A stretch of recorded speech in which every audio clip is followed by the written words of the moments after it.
All right, so we've talked about the role of the pilot, which, kind of going back to our productivity equation, productivity equals useful output divided by time multiplied by F. The pilot is the thing that sets the useful aspect of it, and maybe we should spend around about 10% of our time being the pilot, figuring out our course, planning out our day, planning out a week, planning out a month and year, making sure our project list is up to date, all of that good stuff.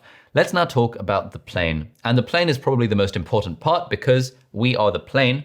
Probably around 85% of the time is what I would tentatively suggest. And as we know by now, the job of the plane is to simply execute on the orders of the pilot. We do not want to think too hard about what we're doing when we're the plane, because hopefully we've already established that in the morning when we've done our piloting, we've set our course for the day. But unfortunately, while the plane is making up the bulk of our time, the plane is also usually the bit where most people struggle when it comes to productivity.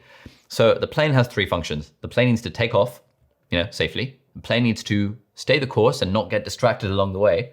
And the plane needs to land safely as well. The landing one is a little bit less important, but like taking off and staying the course are like the two fundamental features or functions or things the plane has to do.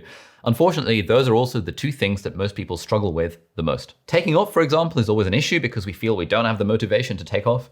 And then staying the course and not getting distracted is always an issue because we have our phones that get in the way and distract us. And, I always get emails being like, oh, how do you stay focused and how do you not get distracted? So those are like, the two important things that most people struggle with in terms of productivity. It's a constant struggle. I also still struggle to get started. I still struggle to not get distracted. Partly, one way of doing that is while I'm filming this, I've actually got the phone underneath me, which is filming an Instagram live, which helps keep me motivated to actually continue filming this class, even though at the moment I just want to go and do a wee-wee. Anyway, in this section of the course, we're going to talk about techniques, actionable strategies, actionable practical advice, and how we can become more effective planes and how we can take off and not get distracted and land appropriately in a more safe and interesting fashion. So thanks for watching, and I'll see you in the next video.